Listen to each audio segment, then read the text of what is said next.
Le Vatican est-il en train d'entrouvrir une porte sur la question sensible du célibat des prêtres? On en parle avec notre invité, Monseigneur Bernard Potvin. Bonjour. Bonjour. Bonjour. Vous êtes porte-parole de la Conférence des évêques de France. Alors c'est Monseigneur Pietro Parolin, le nouveau bras droit du pape, qui explique que cette tradition dans l'Église catholique ne relève pas d'un dogme. Vous avez suivi ses travaux, traduit ses travaux. Que dit-il précisément avant d'aller dans le débat, dans le fond? Il redit des choses très traditionnelles. J'ai vraiment regardé le texte en profondeur, j'ai regardé des traductions très précises.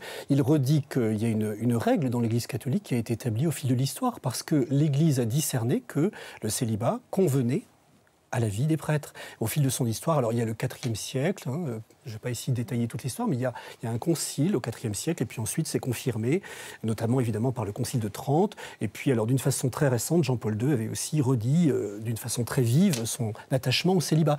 Mais ce qui est intéressant dans ce texte, c'est que ce père cet évêque devient le numéro 2 du Vatican. C'est pour dire à quel point, entré au lieu, on prend très au sérieux la question du célibat.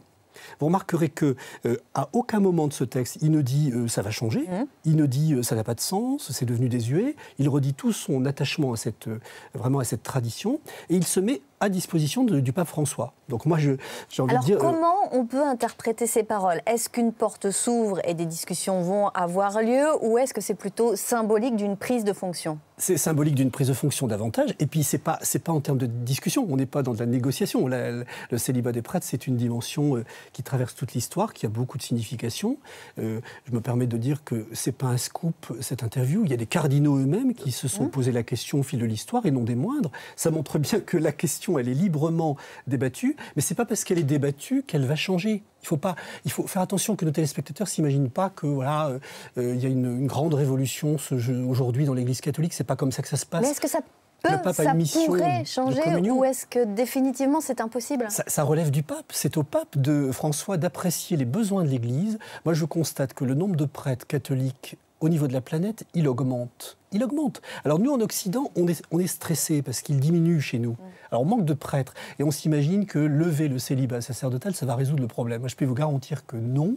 J'ai beaucoup d'estime pour tous ceux qui se posent des questions. La question, bien sûr, elle est grave. Je comprends que pour certains, ça soit une vraie question. Mais il ne faut surtout pas se faire illusion que ça va résoudre les vocations. Nos amis protestants ont aussi des problèmes de vocation, et non des moindres. Et je vous redis vraiment, c'est pas là qu'est la solution. La question, elle est plutôt au niveau de la foi, au niveau de la connaissance du christianisme.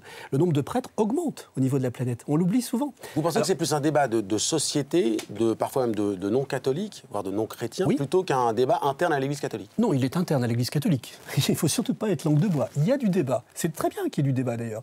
Moi, je participe à des débats où j'essaie de redire tout le bien que je pense du célibat. Qu'est-ce qui empêche au final de le faire si ce n'est pas dogmatique? Mais c'est parce que, si vous voulez, le pape, comme dit Pietro Parolin, le pape engage un ministère d'unité. Il ne peut pas prendre comme ça une décision qui marquerait d'un seul coup un manque d'unité dans l'ensemble. Ce n'est pas une décision qui se prend à la légère. On remonte les siècles, et puis ça sous-entendrait que le célibat sacerdotal n'a pas de valeur, que tous les célibats sur la terre n'auraient d'un seul coup plus aucune valeur. Donc ça ne se décide pas comme ça.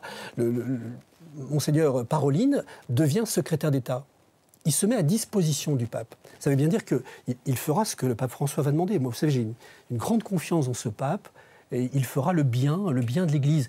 Et ce qui est très important pour les gens, c'est que les gens aient des prêtres.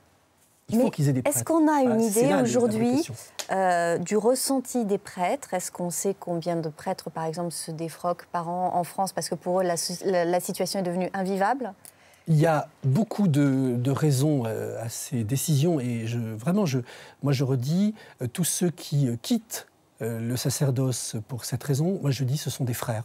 Ils restent mes frères.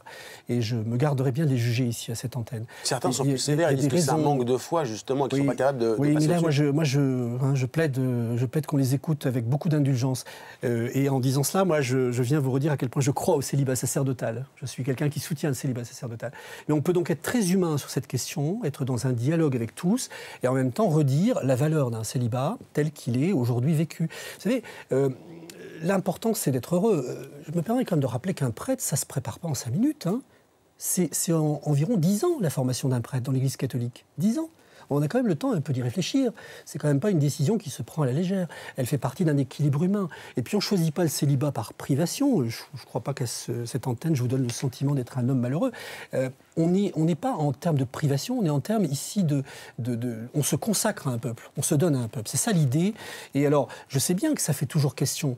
Je sais bien que ça a un côté qui peut interroger le monde d'aujourd'hui. Mais l'Église, elle n'est pas non plus seulement là pour s'adapter au monde. L'Église, elle a aussi un rôle toujours un peu provocateur au niveau du symbole. Et je crois que le pape François, qui a l'art de se faire comprendre, qui est vraiment un pape plein de pédagogie, je crois qu'il trouvera les mots et il prendra les décisions qu'il doit prendre. Moi, voilà où j'en suis aujourd'hui. Merci beaucoup, Monseigneur, pour cette mise au